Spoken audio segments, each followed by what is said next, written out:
ആട്ടിൻതോലിട്ട ചെന്നായുടെ കഥ കേൾക്കാത്തവരായി ആരുമുണ്ടാവില്ല. ആട്ടിൻതോലിട്ട് ആടിനെ പോലെ അഭിനയിച്ച് ആട്ടിൻകൂട്ടത്തിൽ കയറിപ്പറ്റി തക്കം കിട്ടുമ്പോൾ ഓരോ ആടിനെയും കൊന്ന് അകത്താക്കി സുഖിച്ച് ജീവിച്ചു പോന്ന ചെന്നായ. പക്ഷെ ഒരു രാത്രി മറ്റു ചെന്നായകൾ ഓരിയിടുന്നത് കേട്ടപ്പോൾ അവനും അറിയാതെ അവരോടൊപ്പം ആസ്വദിച്ചങ്ങ് കൂവി.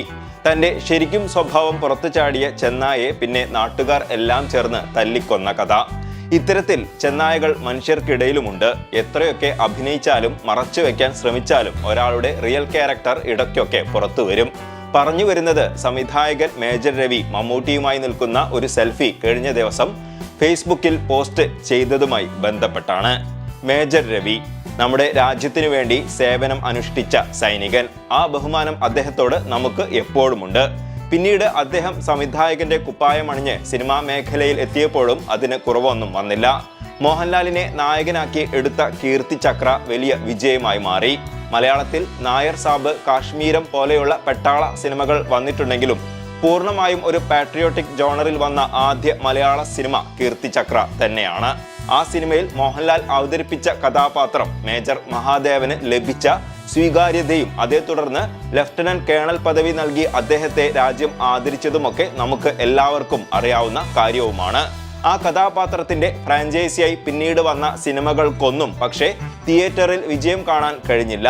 ദേശസ്നേഹം കച്ചവടമാക്കി കീശ വീർപ്പിക്കാനുള്ള പരിപാടി അതോടെ രവി അണ്ണന് അങ്ങ് നിർത്തേണ്ടിയും വന്നു.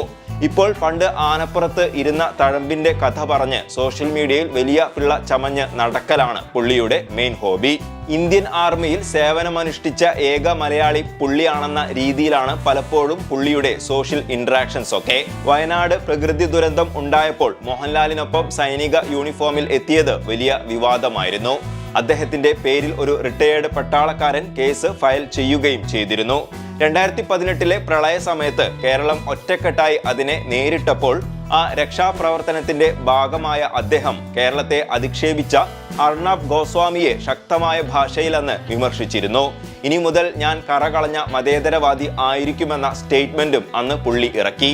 BJPയിലെ 90% നേതാക്കളും വിശ്വസിക്കാൻ കൊള്ളാത്തവരാണെന്നും എല്ലാവരും സ്വന്തമായി എന്ത് ലഭിക്കുമെന്ന് അന്വേഷിച്ച് നടക്കുന്നവരാണെന്നും അദ്ദേഹം പരസ്യമായി അന്ന് കുറ്റപ്പെടുത്തിയിരുന്നു. ഇനി മുതൽ BJP നേതാക്കൾക്കായി എവിടെയും പ്രസംഗിക്കാൻ ഞാൻ പോകില്ലെന്ന് പറഞ്ഞതും BJP ബന്ധം അവസാനിപ്പിക്കുന്നതിന്റെ സൂചനയായി അന്ന് എല്ലാവരും കരുതി. പക്ഷേ അതേ ആൾ ഇന്ന് BJPയുടെ സംസ്ഥാന വൈസ് പ്രസിഡന്റ് ആണ് എന്നതാണ് വിരോധാഭാസം. ഇവിടെയും തീരുന്നില്ല രവി അണ്ണന്റെ വീരചരിതങ്ങൾ. ഒരിക്കൽ ഒരു വനിതാ മാധ്യമ പ്രവർത്തകയ്ക്കെതിരെ ലൈംഗിക ചുവയുള്ള പരാമർശങ്ങൾ നടത്തിയതിന്റെ പേരിൽ കോടതിയിൽ നിന്ന് ശാസനം ലഭിക്കുകയും വിചാരണ നേരിടുകയും ചെയ്തിരുന്നു. അതുപോലെ ഒരു ധനകാര്യ സ്ഥാപനത്തെ കബളിപ്പിച്ചുകൊണ്ട് 12 ലക്ഷം രൂപ തട്ടിയ കേസിൽ മേജർ രവിക്കെതിരെ ജാമ്യമില്ലാ വകുപ്പുകൾ പ്രകാരം ഇരിങ്ങാലക്കുട പോലീസ് കേസ് എടുത്തിട്ടുമുണ്ട്. മേജർ രവിയുടെ ഉടമസ്ഥതയിലുള്ള തണ്ടർഫോഴ്സ് സ്ഥാപനത്തിന്റെ സഹ ഉടമകളെയും കേസിൽ അന്ന് പ്രതി ചേർത്തിരുന്നു.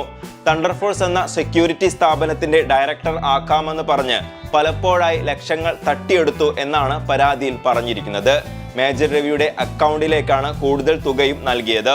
മാസം 10 ലക്ഷം രൂപ വരുമാനം ലഭിക്കുമെന്ന ഉറപ്പിലാണ് ഈ തുക നൽകിയതെന്നും എന്നാൽ ഡയറക്ടർ ബോർഡിൽ ഉൾപ്പെടുത്തിയില്ലെന്നും നൽകിയ പണം തിരികെ ലഭിച്ചില്ലെന്നുമാണ് പരാതി.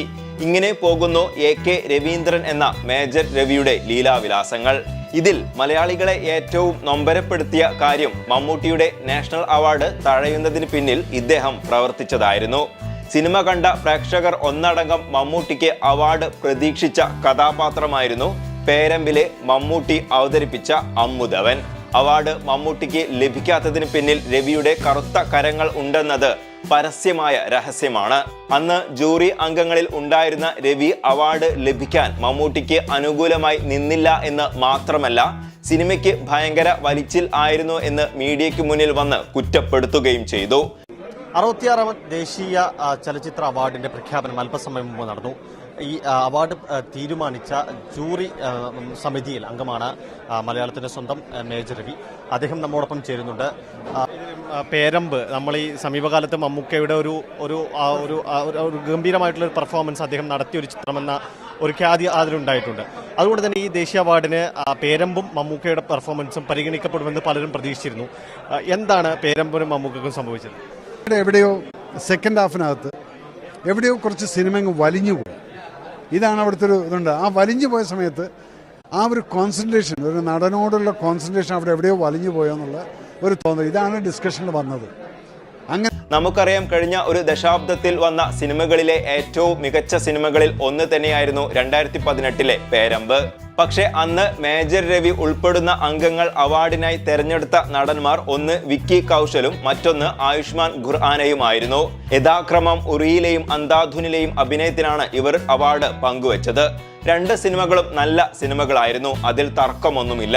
സിനിമയിൽ അവരുടെ അഭിനയവും മികച്ചതായിരുന്നു. പക്ഷേ മമ്മൂട്ടിയുടെ പേരമ്പിലെ അഭിനയവുമായി താരതമ്യപ്പെടുത്തുമ്പോൾ അത് ഒന്നുമല്ലായിരുന്നു. ആയുഷ്മാനും വിക്കിയും അന്ന് അവാർഡ് മമ്മൂട്ടി അർഹിച്ചിരുന്നു എന്ന് അഭിപ്രായപ്പെടുകയും ചെയ്തിരുന്നു. എവിടെയൊക്കെ വർഗീയത കുത്തിക്കയറ്റാൻ പറ്റുമോ അവിടെയൊക്കെ അത് കൃത്യമായി ഉപയോഗിക്കുന്ന ഒരു സർക്കാരിന്റെ ശിങ്കിടികളായി പ്രവർത്തിക്കുന്ന ജൂറി സംഘത്തിൽ അന്ന് ഉണ്ടായിരുന്ന മേജർ രവി ഇന്ന് മമ്മൂട്ടിയെക്കുറിച്ച് ഫേസ്ബുക്കിൽ എഴുതിയത് കാണുമ്പോൾ പ്രത്യേകിച്ച് അത്ഭുതമൊന്നും തോന്നിയില്ല. കാരണം മേജർ രവി എന്താണെന്ന് ഇതിനോടകം തന്നെ നമ്മളൊക്കെ മനസ്സിലാക്കിയിട്ടുണ്ട്. പക്ഷെ അപ്പോഴും നമ്മൾ ഇവിടെ എടുത്തു പറയേണ്ടത് മമ്മൂട്ടിയുടെ നിലപാടാണ്.